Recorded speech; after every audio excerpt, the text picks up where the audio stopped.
Welcome back to 3 and Out, all across the Southern Pigskin Radio Network on a busy Thursday afternoon in Southeast Georgia. Of course, spring football is here all across the state. Georgia Southern got started yesterday, Georgia Tech a couple of days ago. The Georgia Bulldogs obviously off and running, and with us now to update us on the happenings in Athens from Bulldog Illustrated, Murray Poole. Murray, good afternoon, sir. How are you?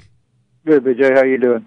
Doing great. And before we get into specific position battles and things of that nature, Georgia last season to end the year, a big win over Louisville in the Belk Bowl. How has that kind of transitioned the Dogs into the offseason to now spring ball? Well, it's certainly always good when you win that last game, BJ, and especially since the Louisville game was supposed to be a close ball game over the Belk Bowl in Charlotte. And Georgia went up and really kind of dominated the game, behind the second greatest rushing performance in Georgia history. As you know, Nick Chubb ran for 266 that night, and second all-time to Herschel Walker's 283 against Vanderbilt his freshman year in 1980.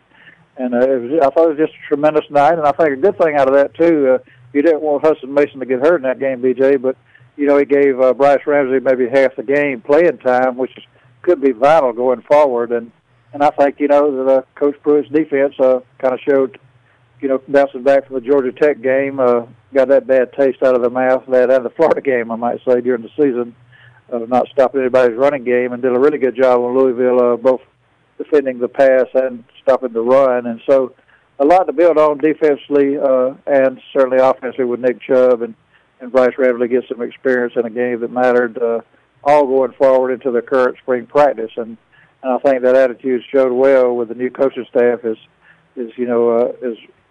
they've gone forward and come off a really good, I think, also a spring training workout in the weight room under the new coaches there, in a strength and condition, and they said it's about the toughest thing they've been through yet. So I think they came into this spring practice with a good set of mind and kind of rejuvenated because of the good performance they did have in the Belk Bowl.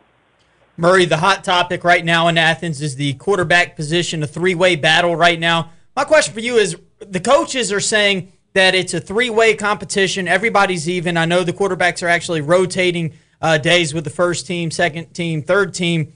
Do you think that is actually the case, or is this Bryce Ramsey's job to lose?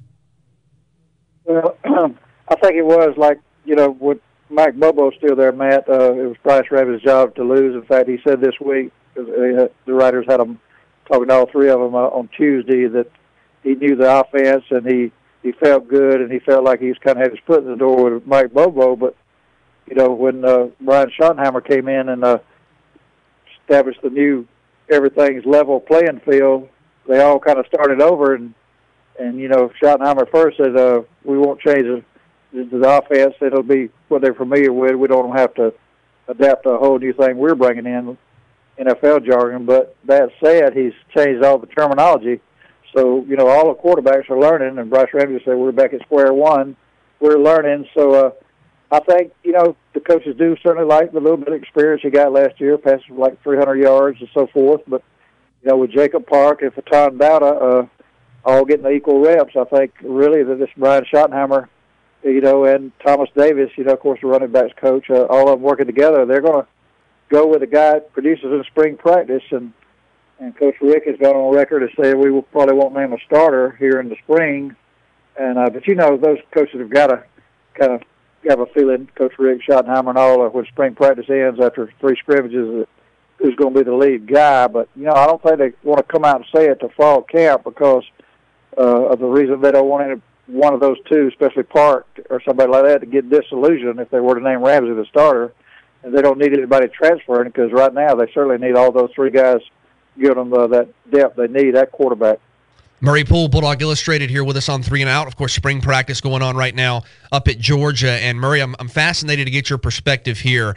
What Nick Chubb did last year was ridiculous, especially given the limited number of opportunities, not becoming the quote full-time starter until later in the year. It's easy to get caught up in hyperbole, but could we be talking about one of the top 2 or 3 running backs in Georgia history by the time his career's over? I don't think there's any question about it, BJ, what he did, as a freshman to come in and go for over 1,500 yards and the leading, I think 14 touchdowns, the leading returning tailback in the SEC touchdown-wise, coming back. And, first team All SEC, freshman of the year SEC, and just stepping in when Gurley got hurt, when Gurley got suspended, and doing what he did, it just kind of boggles the mind that he was able to do what he did, and finished it with that 266 yards. Not only a Georgia Bowl record, but an SEC record in bowl games. 266. This is a kid that, I talked to him as he left, before he ever played a bit for Georgia, right after he was still in high school, and when he signed with Georgia, and he's just so modest and quiet and well-spoken, and he doesn't want any limelight really on his head, but you can just see the things he did in high school, throwing the shot put, a sprint champion in high school, his work ethic. And as y'all probably saw when the recent spring break for Georgia students, where a lot of them went on cruises and, down to the beaches and everything, enjoying what a college student does. Nick Chubb went back to Cedartown High School, put a weight around his waist, pulling a sled, and worked with his high school teammates. This guy's just so dedicated. And you hear the comparisons with Gurley. I think Gurley, more prone to injury, the running high and kind of the reckless style he did. But Nick Chubb, as y'all know, runs behind his shoulder pads and stays down low, and you're just not going to bring him down with the first tackle if you hit him high, and that reminds you just like Herschel Walker was. And, yes, I think Nick Chubb, certainly, I think he's going to be a Heisman candidate this year, and that'll depend on Georgia's winning a lot of games, and that offensive line with 4 starters coming back, stepping up for Nick Chubb, and also one of these quarterbacks stepping up, and I think it will be probably, Ramsey or Jacob Park, with Bata, not to be disregarded because he's probably the hardest working of the bunch. But what I'm leading, one of these quarterbacks establish that air game to complement Chubb, and he's just going to be hard to stop, I think. And there's a debate going on him who was the fastest. Some people say, well, Gurley never got caught from behind. Chubb has maybe once or twice, but I think in high school guys that Chubb was pure on the clock, a little bit faster than Todd Gurley. So it's so unusual. I think all my years of watching Georgia, I've never seen a back like Gurley. We're saying he's probably is, I think, the second best back in Georgia history besides Herschel Walker, next to Herschel Walker, and his yards show that, a total yards game. But to have a back step in the same year right out of high school and do what Nick Chubb does is just kind of, like you say, boggles the mind, remarkable, anything you want to say about it.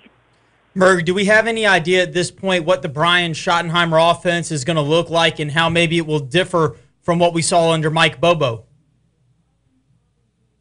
They say it's going to be a lot the same, Matt. I think, you'll probably see even more emphasis on the pass, I think. His 14 years in the NFL.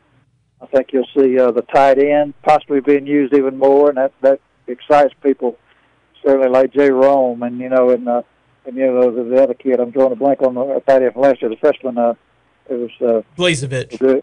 Yeah, right. Jeff Blazevich. Certainly not going to forget him. And I think they're really excited that the tight end's going to be used more, like you might see in the NFL offense with the quarterbacks throwing to him more, not just blocking all the time. And so I think you're going to see that step up. And I think you're going to see maybe a little more reverses, with the wide receivers, the ball coming back around the other way. Get the defense going one way and bring them in misdirection the other. I think you might see more of that under Brian Schottenheimer. But it's just hard to tell. I think he knows what he's got in Chubb and Sonny Michel behind him, and 2 or 3 more backs. With Brendan Douglas and A.J. Turman. Here's a guy with 212 pounds from Florida. Has been hurt the whole time up there, but he's quite an inside runner too, I understand. And so I think you're going to see, Hammer with the running game, which to delight Georgia fans, and hope one of these quarterbacks steps up and have a big year. And you will see, certainly, I think, because he knows the arm potential he's got and the arm strength in Bryce Ramsey and Jacob Park throwing that ball deep. You're going to see more deep stuff this year, and that should just help Nick Chubb and all those running backs even more. Georgia throwing the ball downfield.